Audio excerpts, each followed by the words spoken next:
You are one of my most favourite people to chat and have conversations with. I always feel so energised at the end of our conversations. I always just go away wanting more.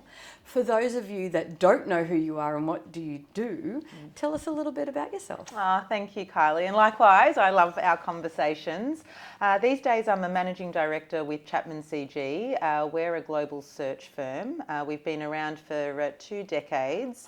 And we're in the business of partnering with multinationals, private equity-backed organisations and listed companies in bringing their executive leadership teams together. That is such a huge piece of work, and I'm not sure people really can capture how big that piece of work is in a global market these days. Exactly right. I think it's a very integrated model. So I partner closely with my peers all over the world in search of fabulous talent for some of the world's best brands. So that's energising in itself. Yeah. And another part of the role is a connection with Australians abroad. So it's very much around staying connected with Aussies doing fabulous work all over the world, making sure that I'm there for them when they're ready to return home. And I can already see that this work lights you up. Oh, absolutely, absolutely. I've been in this space for over 20 years and very much focused to Australia and ASX businesses and other domestic companies. And I think the transition here about close to 3 years ago now has, I know it does, has transitioned into these multinational companies, often with an open mind to housing roles either here or wherever they've footprint. And so it's always really nice, actually, when Australians trump those global shortlists, but still fabulous to work with my peers abroad to expatriate Australians who might be considering taking their families with them and having that adventure overseas. Creating opportunities for others. That's such a great job to have. It's so exciting. With that, I'm sure comes some complexity as well. So as someone who works with these global organisations, including those ASX and private equity firms that you were talking about, what do you feel is a mistake organisations need to really focus on avoiding when hiring senior leaders? Yeah, I think it's perhaps a focus on what do I need now and where is the organisation at now, rather than perhaps considering where do I want the organisation to be and does this leader have the capacity and ability to take it there and to be that leader at that future state organisation. So I think that's one to consider.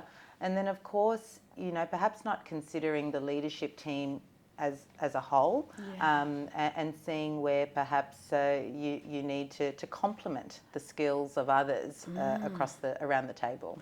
I see that so often, that we need diverse types thinkers in rooms, but we don't often create space for that diverse way of being, and we risk groupthink, right?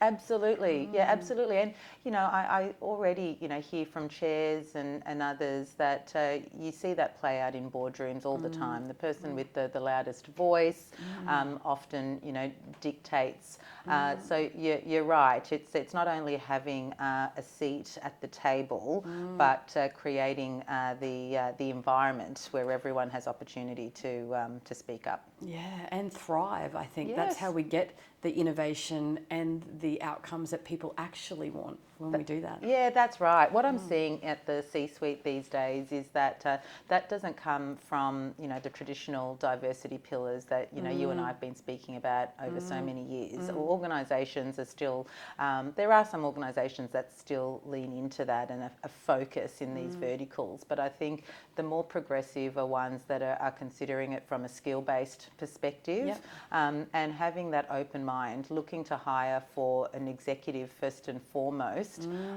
with of course some subject matter expertise.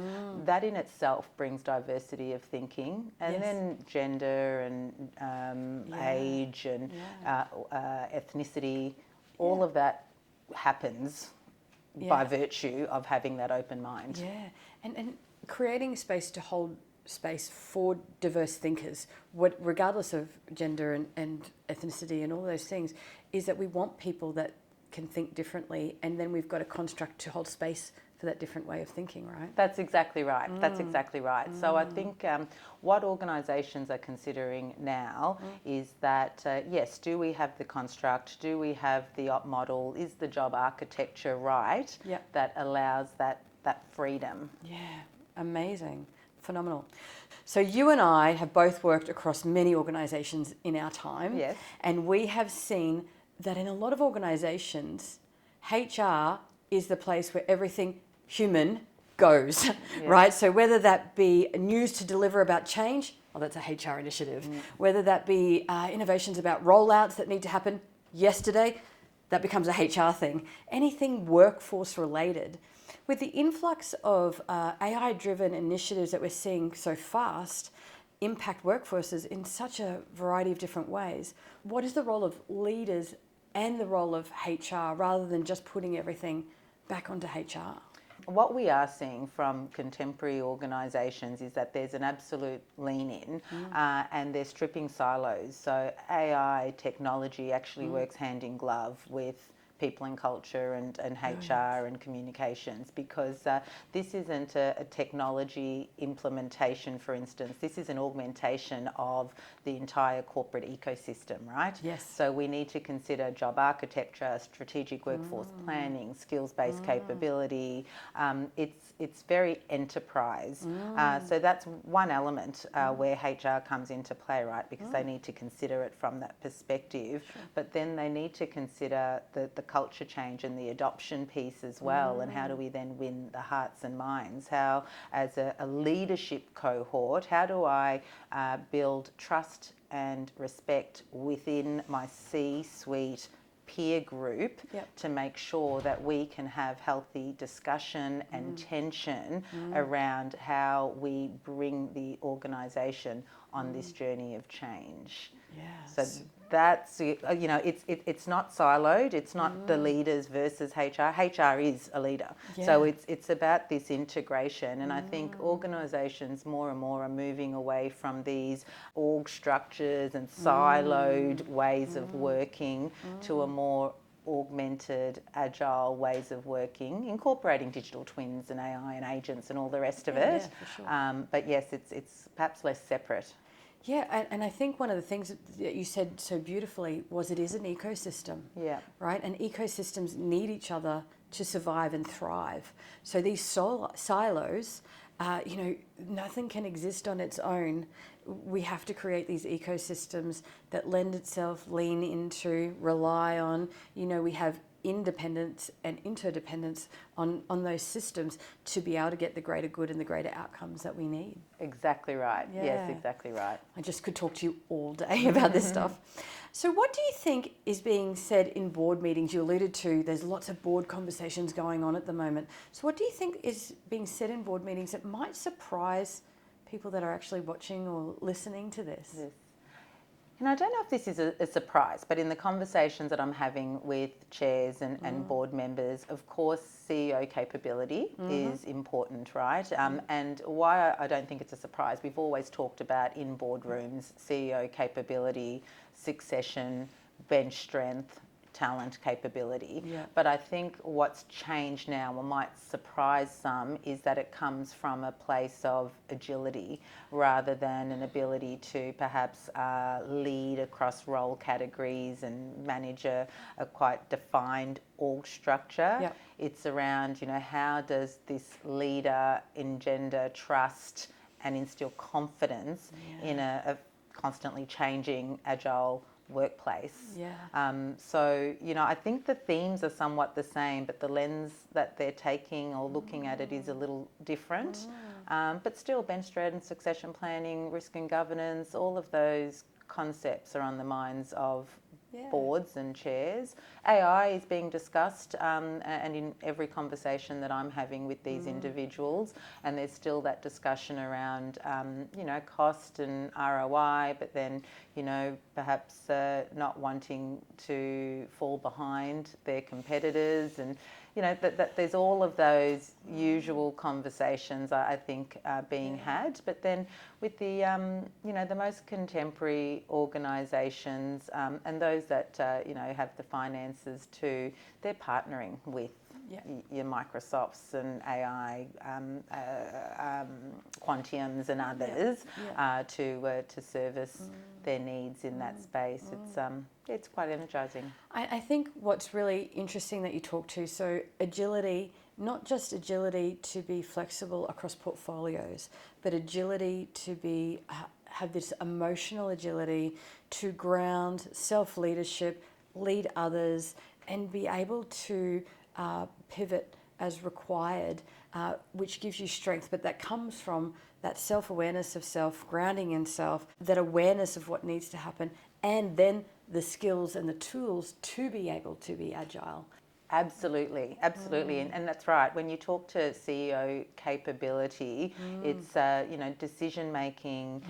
It's exactly that ability to be able to set high expectations, but support and grow and develop.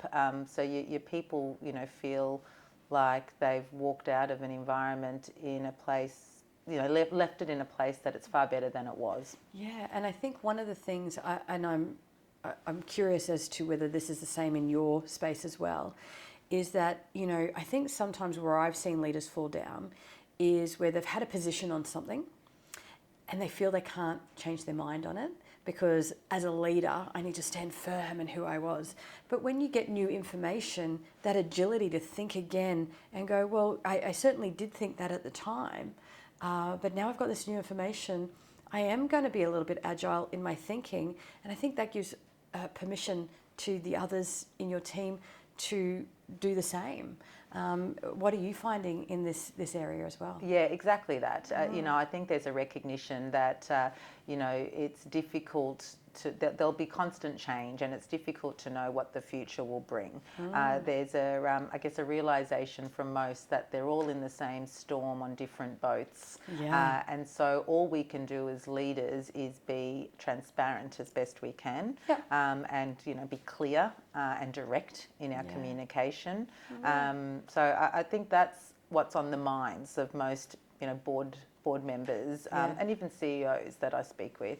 Yeah, and I think that is even from out of the C-suite down, I'm hearing similar stories as well. Yeah. So it's interesting what that then looks like. How do we create that space for people to learn those skills if they are not natural skills that they've got, right? So sometimes people get promoted on a skill that they have, and that agility is having to learn some complementary skills to accentuate their skill sets. That's exactly right. Exactly right. And I think that's the beauty, particularly in this private equity and in other worlds where there's an opportunity to reset and refresh. And so you're not looking at the role in silo. You're actually looking at it in the way it complements the leadership team. And often if there's 2 or 3 opportunities to consider something different and reimagine and reinvent, you don't see them in silos. You actually see how as a group we can achieve those commercial objectives. That's the interesting part of my role, but that of the CEO and that of the board. Yeah, and exciting. So that kind of leads into the next question is, I'm asked all the time when I'm delivering on high performance teams, what are the traits of a high performance team and what separates them from other teams? Yeah, that's an interesting one. I often speak to leaders around, this corporate athlete is often the language used, and it's somebody with the confidence and the ability to stand up during times of pressure, the diligence and the commitment, all that that sporting analogy, those descriptors that you see there. And then, performance is also around setting some very clear expectations, right? Clear expectations and holding people to account. And often when you see difference in high performance versus average, it's when, the expectations are high. Set high expectations and invite people to follow you there and role model those behaviours. I'm often speaking to CEOs around, their leadership shadow and the leadership shadow they want from their C-suite, and often for those to walk the talk. So if you want to espouse the values, make sure your own house is in order. Consider your own business. Yeah. And then, of course, lean in. Gone are the days where HR, marketing, whichever it is, it sits in silos. Often people are brought in together to work agile, cross-functionally to deliver on impact. So it's very much around value creation. Yeah. So if you're talking high-performing teams, it's less around, we've done this because we were told to do this.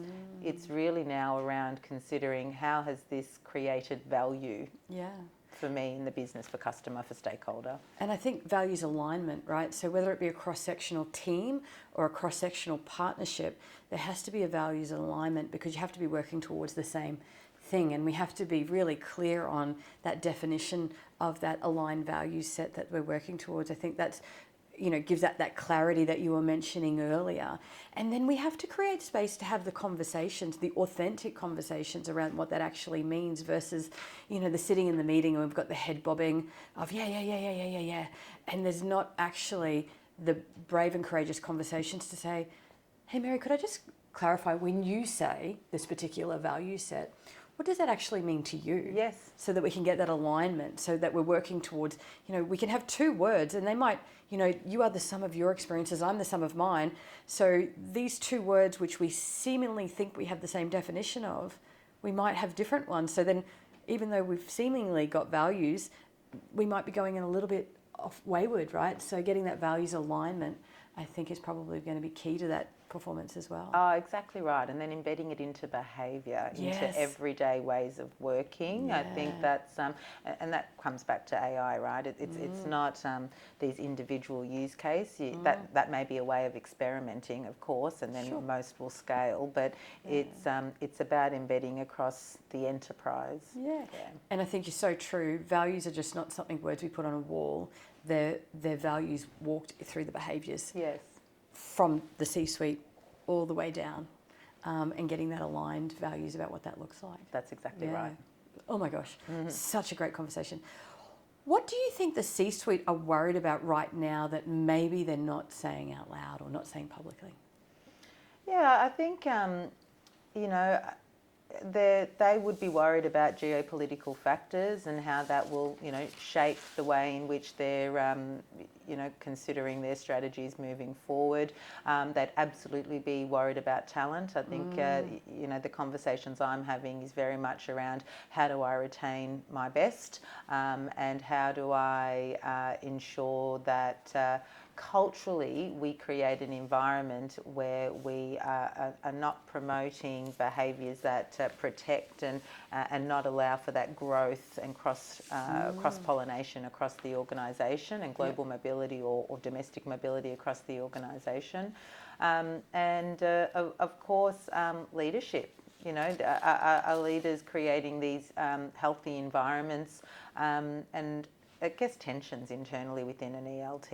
It's always healthy to have healthy tension and some good sparring and debate built on trust and foundation. But if there is dysfunction, that's a problem. And that's always something that keeps, well, I know from my conversations, that keeps people up at night. Yeah, and I think, we talk about psychological safety as a construct.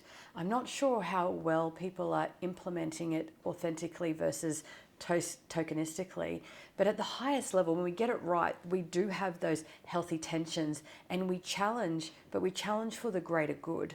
It's not personal, it's not an attack, it's a healthy challenge where at the end of it, we're still okay.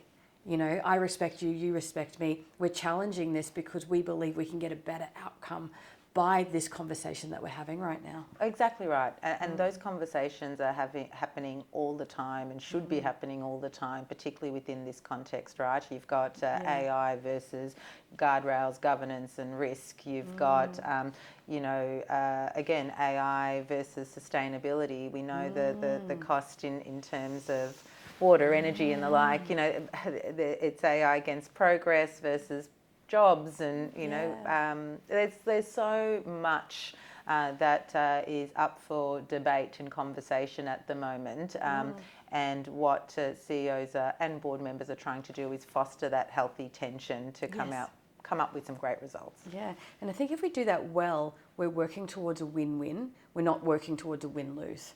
It's not AI or sustainability. It's how do we get the both end? How do we get AI and sustainability? And I think that healthy tension is the way that we're going to do that, because we're going to have different perspectives, different views, different lens, and we're going to hold space for that healthy tension in those conversations. Yeah, right? that's right. There'll be there'll be payoffs and things that we need to compromise on, but that's exactly right. That's the purpose of having I say collegiate C-suite, but that doesn't mean collegiate as in we all just agree all the time. Collegiate just means, healthy C-suite. Yeah, and I think that's such a really great term, healthy. I talk a lot in my work about unhealthy behaviours versus healthy behaviours. Yeah. And I think we've got a negative association with conflict as being an unhealthy attribute, particularly in organisations. But like you've just so eloquently talked about, when we get those healthy tensions, we're actually creating the innovation that comes from that. And I think that's so powerful. That's high performance. So it goes right back to what we were talking about. Took me a while to get there. That's high performance. Yes. But what I love about this is sometimes conversations do take a minute to get there, but we get there in the end when we hold space for those different perspectives. That's right. So we talk about, you only have to go on the internet, and if you're on LinkedIn or any of these, blogs, they talk about the future of work. Yes. It's a big banner that you see, right? Yes. If we were able to shift that to the future of leadership, what attributes do you think are going to become invaluable in the next 5 years? Visionary. I just hear it all the time. Imagine the impossible and, reinvent. So do that from a place of influence. And so influence and stakeholder is also important aspects in that mindset. Agility, growth mindset, learning aptitude, anybody to, set, I think, won't quite evolve in the way, we talked about these ecosystems, in the way that, corporate culture is evolving. Yeah. I think, those who appreciate diversity, open to feedback, open to shift, just as you said, not fixed in their thinking and their views, and have the confidence to say, yes, that was what I was thinking, but this is the way we now need to pivot, and these are the reasons why. Clear and direct in that. I think they're probably, they're the main, focus areas that I'm hearing from executives at the moment. Challenges as well, those who are, really comfortable in challenging, traditional views. But I think it's all that is within the context of respect for the legacy. Respect for the legacy against versus, the new identity, and nurturing and some empathy around bringing the workforce through on this journey of change. Yeah, the both end, right? Yes. It's not blowing this one up for this, or it's not blowing this one up, or, dismissing this for this. It's how do we get that both end? Again, it sounds like it's a bit of a theme for me at the moment. I see it everywhere. It's not an either or. No. It's a both end. Yes. And I do think, I don't like the word balance. I think I do it very poorly. So I'm sure that most leaders probably feel the same. Yeah. But it's from creating some harmony within the workplace, and that leader shift, to create that where we can hold space for the both end. Yes. Yes, exactly right. Yeah, exactly right. Great. I know we've talked about this before. We could talk all day. But as we're wrapping this up towards the end, what do you think if someone was wanting to step into this executive role, because there are many iterations of going into a workforce. There's entry level, take your first leadership position, middle, upper. But as people are stepping into this executive kind of mindset and this role, what do you think would be some advice, a piece of leadership advice that you would give them about what to think of or how to position themselves? Yeah, I'd say consider your sponsors internally and externally. I think it's really important to, to have confidence to lean in, and sometimes that is external because then you can, be pretty authentic And so I think that's really important. And that continuous growth mindset, invest in yourself, and don't wait for that to come to you. Look for that yourself, and I think there's value in it. And there is a difference in a mentor versus a sponsor, right? So I'm not saying the mentors is great, and that's something you should continue to lean into, but sponsorship is, it's also great for a new leader, just to champion their pathway. And I think what we're talking about here, it goes back to that ecosystem idea really, is, I encourage people all of the time to do an audit of their energy and their ecosystems around who are the people in my world right now, and are they serving me?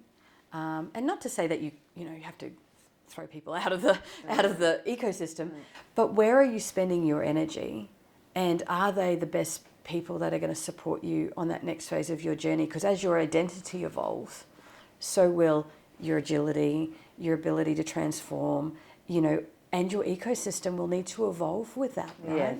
Yes. And I think that continuous improvement, I love it so much, I wrote a book about it, so we know how much I'm passionate about it. But getting this idea that you get to a certain level, I don't think you're ever done. And I think the leaders that I see stuck go, well, I got here, I can breathe now. And yes, it's about having the grace to go, yep, I got here and I can breathe, but also, yes, how can I continue to improve on my journey? That's right. And then bring people along on that journey, For right? sure. I think, for most, growth is challenging if they don't have a successor in place.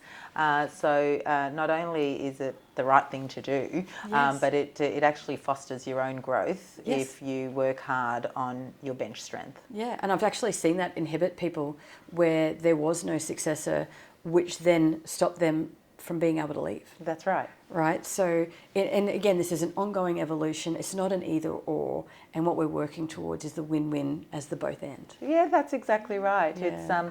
It's impact through team, not impact through one. Yeah.